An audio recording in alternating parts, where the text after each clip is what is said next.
বলেন আল্লাহু আকবার। তাই আল্লাহকে স্মরণ করলে আল্লাহ আমাদেরকে কি করে? আল্লাহ শরণার্থ কি? আল্লাহ শরণার্থ হলো আল্লাহ আমাদের সমস্ত যাবতীয় গুনাহ আল্লাহ মাফ করে, আমাদের উপরে আল্লাহ সাকিনা নাজিল করে, আমাদের আবদার সাওয়াগুলি আল্লাহর দরজা থেকে আল্লাহ পুরা করে। এই জন্য ফাযকুরুনি, আল্লাহ শর্ত দিছে আমাকে স্মরণ করো, আমি তোমাকে স্মরণ করব। ওয়াশকুরুলি, তুমি আমার কৃতজ্ঞ হও। ওয়ালা তাকফুরুন, নাফরমান হইও না। এই আমার দিকে তাকাবেন। মানুষ বড় অকৃতজ্ঞ, আবার বুঝেন মানুষ বড় অকৃতজ্ঞ, আবার বুঝেন মানুষ অনেক বড় অকৃতজ্ঞ। হ্যাঁ, মানুষ অকৃতজ্ঞ।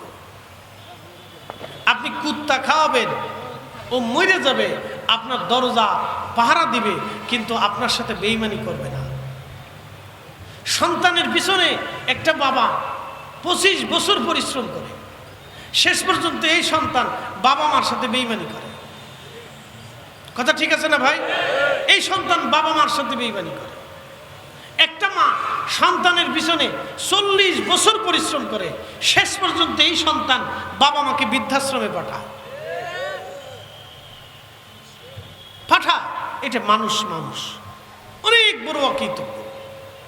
তো যে মানুষ নিজের বাবা মার সাথে অকৃতজ্ঞ করে, সেই মানুষটাই আবার রবের সাথে অকৃতজ্ঞ হয়। বলে কেমনে? হ্যাঁ, আল্লাহ রাব্বুল আলামিন খোদার ঘর মসজিদ থেকে আযান দিল, হাইয়া আলাস সালাত,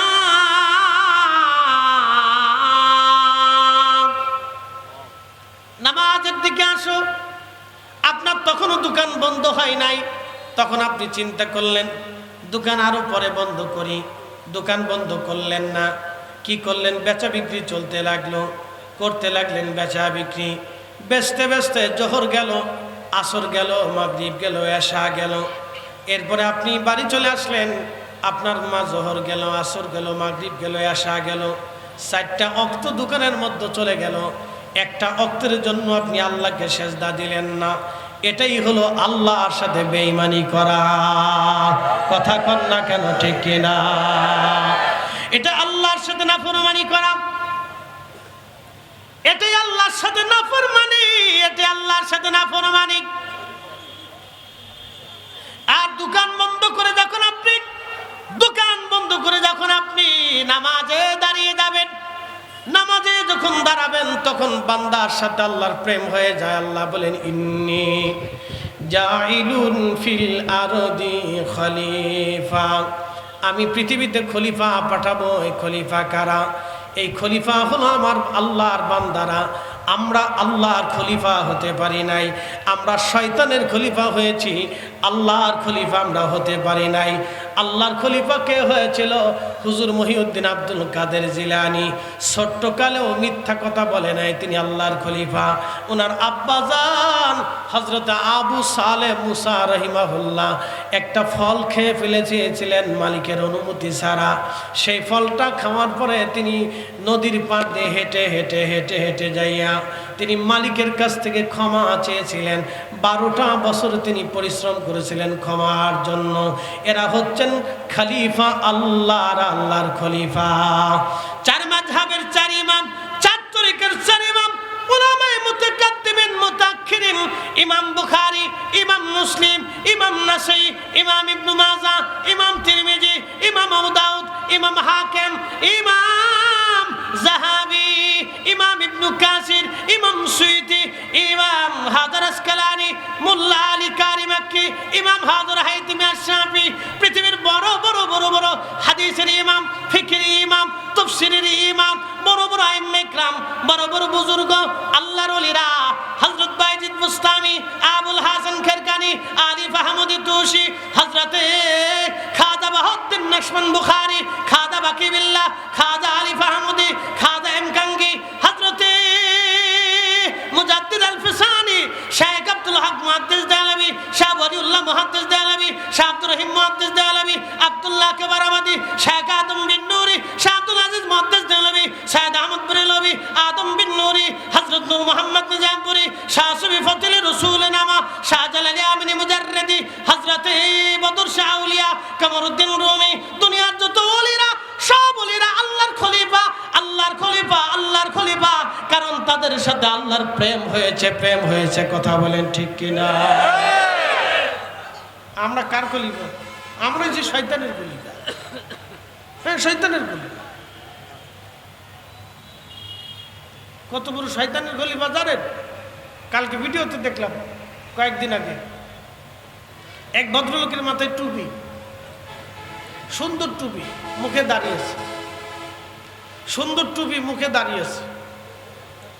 এ লোকে ব্যবসা করে, খাবারের ভিতরে রং মিশায়, রং দিয়ে খাবার কালার করে। খাবার দাবার যা খাবেন বুঝে সুঝে খায়, যত শিকশাক ভিতর ভেজা। বাঙালিদের একটা স্বভাব হলো শক করলে মনে করে এটা শোনা। ভালো কলা যেটা ফরমালিন ছাড়া, এটা খাবে না।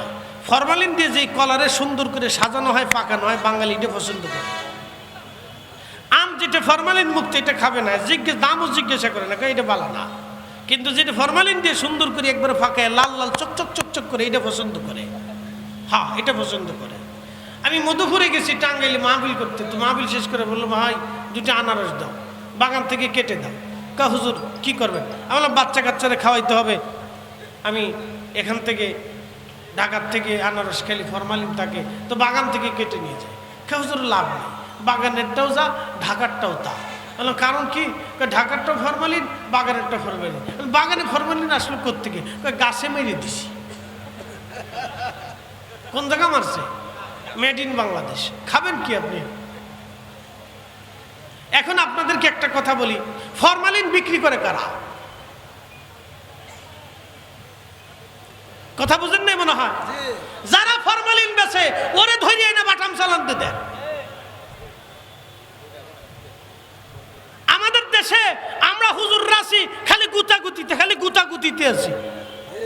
একদল আছে মিলাদ বন্ধ করো, আর একদল আছে তারাবি 8 টাকা তার বানাইতেই হবে, মানে আল্লাহ ওনার এই টেন্ডার দিয়ে দুনিয়াত পাঠাইছে।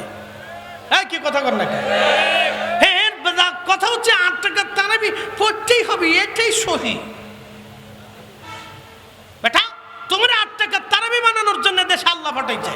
আল্লাহ পাঠাইছিল, আমাদের দায়িত্ব ছিল এদেশে যারা মদ বেচে, ইয়াবা বেচে, বাবা বেচে, গাঁজা বেচে, ফেন্সি বেচে, যারা এদেশের লক্ষ লক্ষ যুবক আর নারীদেরকে এই ফেন্সি খোর বানাইয়া, হিরোইন খোর বানাইয়া, বাবা খোর বানাইয়া, মদ খোর বানাইয়া, নেশা খোর বানাইয়া এদেশের অসংখ্য সংসার নষ্ট করতেছে, অসংখ্য পরিবার যারা ধ্বংস করে দিতেছে। আমাদের দায়িত্ব ছিল ওদের বাড়ি বাড়ি ঘরে ঘরে আগুন দেওয়া। আমরা তা না করে আমরা মাজার ফুরাইতেছি, আমরা অমুক দরগা ফুরাইতেছি, অমুক বাড়ি ফুরাইতেছি। আমাদের দরকার ছিল যারা এদেশে বাবা, ইয়াবা, এই সমস্ত ওই আপনার নেশা দ্রব্য বিক্রি করে, আমাদের সবার দায়িত্ব ছিল ওর বাড়ি ঘরে আগুন দিয়ে পুরাই ও দেশ থেকে বিতাড়িত করা। আমরা তা পারিনি। আমি এসেছি দোয়া বন্ধ করার জন্য, বলে দোয়া বন্ধ করো, দোয়া বন্ধ করে দাও। তো দোয়া তোমার কি কামড়াই নাকি? তো দোয়া বন্ধ করবা? তোমার কি আল্লাহ দোয়া বন্ধ করার জন্য টেন্ডার দিছে নাকি?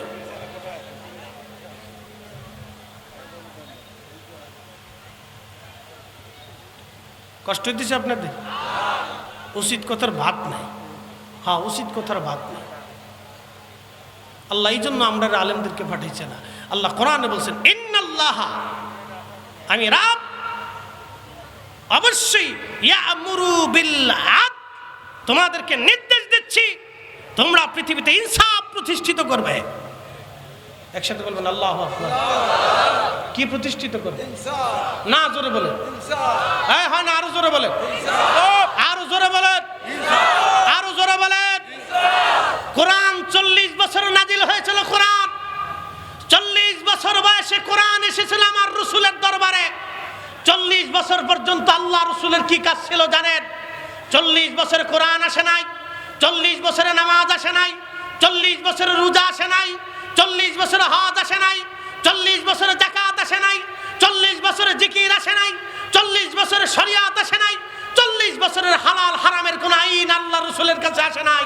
তাই 40 বছর রাসূল কি করেছিলেন?